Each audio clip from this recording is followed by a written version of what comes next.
Hello दोस्तों, कैसे हैं आप लोग। तो आज हम इस वीडियो में पढ़ने वाले हैं कक्षा 10 के एक महत्वपूर्ण टॉपिक जिसका नाम है प्रकाश का परावर्तन। ये हमारा क्लास 10th में चैप्टर 1 होने वाला है। तो चलिए देखते हैं। ये बहुत इंपॉर्टेंट चैप्टर है। हर साल किसी न किसी पेपर कोड में 2 या 3 नंबर में पूछ लिया जाता है। चलिए देखते हैं इसमें सबसे पहले हमको समझना है प्रकाश, जिसके बेस पर ये आपका चैप्टर बना है। प्रकाश का परावर्तन, पूरे चैप्टर में प्रकाश की ही चर्चा की गई है। चलिए देखते हैं प्रकाश किसे कहते हैं। प्रकाश एक प्रकार की वह ऊर्जा है। ऊर्जा मतलब, पहले ऊर्जा समझिए आप। ऊर्जा क्या होती है? किसी वस्तु के कार्य करने की क्षमता को ऊर्जा कहते हैं। यदि हम किसी कार्य को करते हैं तो उसमें ऊर्जा व्यय होती है, जिसे हम ऊर्जा कहते हैं। जो हमारी आंखों के रेटिना पर पड़ती है तो दृश्य संवेदना उत्पन्न करती है। जब प्रकाश किसी वस्तु पर पड़ती है तो वो चमकती है और हमारे आंखों की रेटिना से टकराती है, तो हम उस वस्तु को देख पाते हैं। तो प्रकाश, बस इतना ही छोटा सा परिभाषा है, समझ लीजिए। और दूसरा टॉपिक आपका आता है प्रकाश का गुण। प्रकाश के गुण निम्नलिखित हैं। पहला गुण है यह सदैव सीधी रेखा में गमन करती है। मतलब गमन करने का मतलब है यह सदैव सीधी रेखा में चलती है, गति करती है। दूसरा है प्रकाश पारदर्शी होता है। प्रकाश को हम आर पार देख सकते हैं। जैसे कोई कांच लीजिए आप, पॉलिशदार कांच ना रहे, वैसे कांच रहे, अगर आप उसे प्रकाश उसमें से गुजारेंगे तो आप आर पार देख सकते हैं। तो इसी को पारदर्शी कहते हैं। और अगर हम नहीं देख पाते हैं तो उसे अपारदर्शी कहते हैं। तीसरा देखिए, प्रकाश की निर्वात में चाल 3 × 10⁸ होती है। ये बहुत इंपॉर्टेंट टॉपिक है।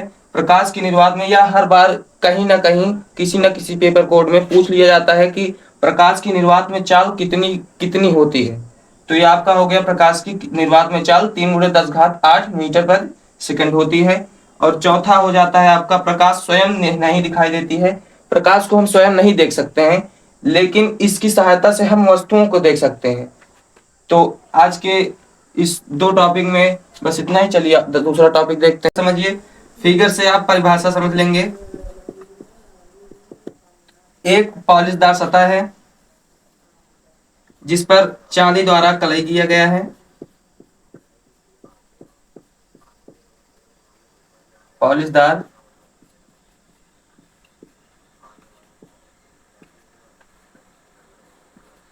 सतह, या तो आप इसे समतल दर्पण बोल सकते हैं,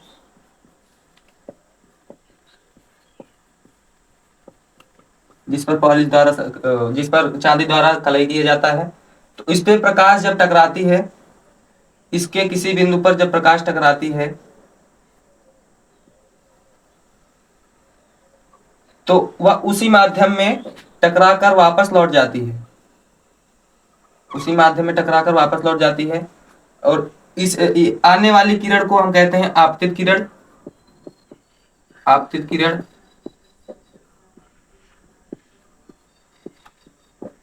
और जाने वाली किरण को हम कहते हैं परावर्तित किरण। परावर्तित किरण। और यह प्रकाश जिस बिंदु से टकराती है उस पर एक काल्पनिक रेखा खींची जाती है, जिसे हम कहते हैं अभिलंब।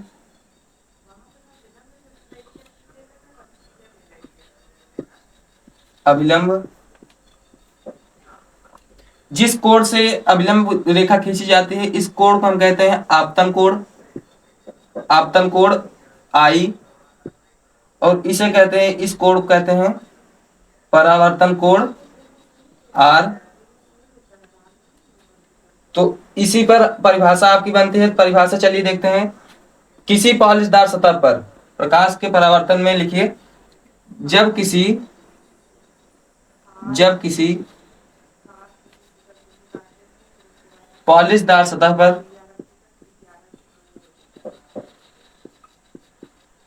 जब किसी पॉलिशदार सतह पर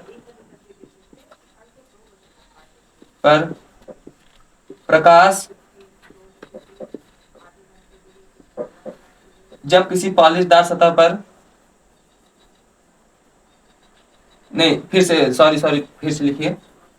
जब प्रकाश की किरण जब प्रकाश की किरण किसी माध्यम में किसी माध्यम में किसी पॉलिशदार सतह से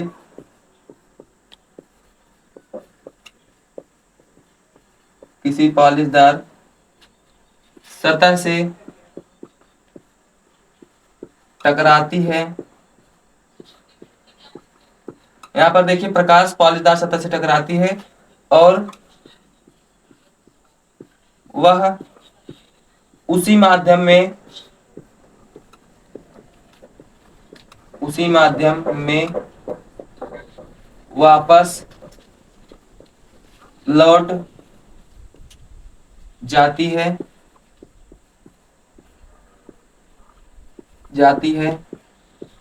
इसी प्रकार की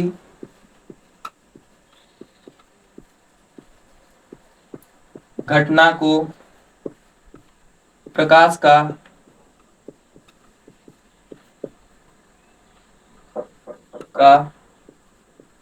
परावर्तन कहते हैं। प्रकाश का परावर्तन कहते हैं। आपके सिलेबस में दो टॉपिक है, प्रकाश का परावर्तन और प्रकाश का अपवर्तन। प्रकाश का परावर्तन फिर से एक बार देख लीजिए। जब प्रकाश की किरण किसी माध्यम में यहाँ में रहेगा में किसी पॉलिशदार सतह से टकराती है और वह उसी माध्यम में वापस लौट जाती है। इसी प्रकार की घटना को, ये जो हो रही है सारी घटना को हम प्रकाश का परावर्तन कहते हैं। तो मैं आशा करता हूँ आप समझ गए होंगे। चलिए देखते हैं प्रकाश का अपवर्तन। परावर्तन के दो नियम होते हैं। पहला है प्रथम नियम, दूसरा है द्वितीय नियम। तो देखिए क्या है प्रथम नियम में।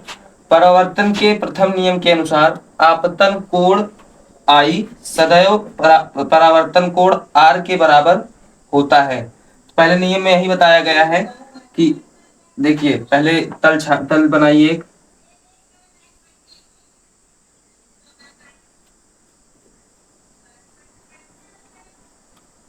इसी तल पर दोनों नियम संबंधित हैं। इसी तल से आपतित किरण है ये है आपका परावर्तित किरण और ये है आपका आपतित किरण और परावर्तित किरण के बिंदु पर खींचा गया एक काल्पनिक रेखा जिसे हम अभिलंब कहते हैं। अभिलंब है,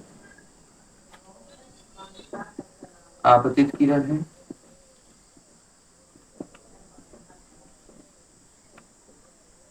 ये है अभिलंब, ये है परावर्तित किरण।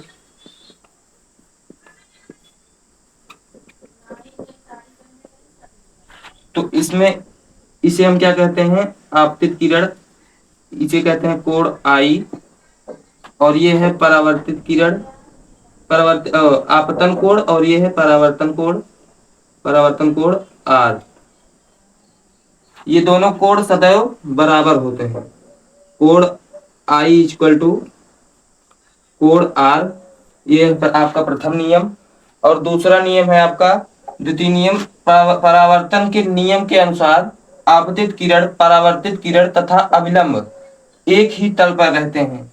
इसमें देखिए आपतित किरण और परावर्तित किरण और अभिलंब तीनों एक ही तल पर विराजमान है। तो दूसरे नियम के अनुसार यही दिखाया गया है कि फिर से देखिए परावर्तन के द्वितीय नियम के अनुसार आपतित किरण है ये, परावर्तित किरण तथा अभिलंब एक ही तल पर रहते हैं। तो और इस द्वितीय नियम को हम कहते हैं, एक नाम और है इसका, स्नेल का नियम। स्नेल का नियम। यदि कोई पूछे कि स्नेल का नियम क्या होता है तो आप द्वितीय नियम को स्नेल का नियम कहते हैं, यही लिख लीजिएगा।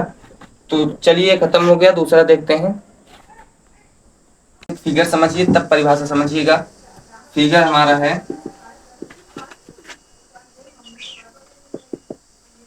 एक दर्पण, कांच लीजिए जिस पर कलई ना किया गया है। परावर्तन में कलई किया गया था और इसमें कलई ना किया गया हो और इस पर जब प्रकाश टकराती है और ये आपका है अभिलंब। ये है मूल बिंदु O, ये है आपका अभिलंब। जब प्रकाश ऐसे टकरा कर गुजरती है यहाँ से, ये जाना यहाँ चाहिए इसको, लेकिन यह अभिलंब की ओर थोड़ा झुक जाती है, यह अभिलंब की ओर झुक जाती है। इसी घटना को हम प्रकाश का अपवर्तन कहते हैं। यह है आपका आपतित किरण, ये है आपका परावर्तित अपवर्तित किरण, अपवर्तित किरण।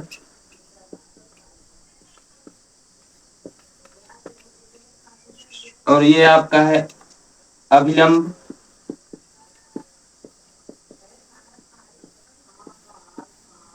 तो देखिए, जब प्रकाश की किरण किसी दर्पण से टकराती है, बिना कलई किए हुए दर्पण से टकराती है, तो अभिलंब की ओर झुक जाती है, अभिलंब की ओर झुक जाती है।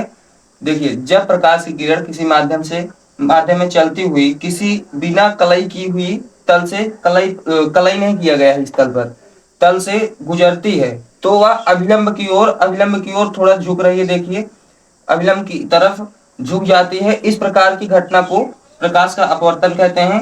पूरे इस घटना को हम प्रकाश का अपवर्तन कहते हैं। तो ये टॉपिक खत्म हो गया। देखिए इसका नियम।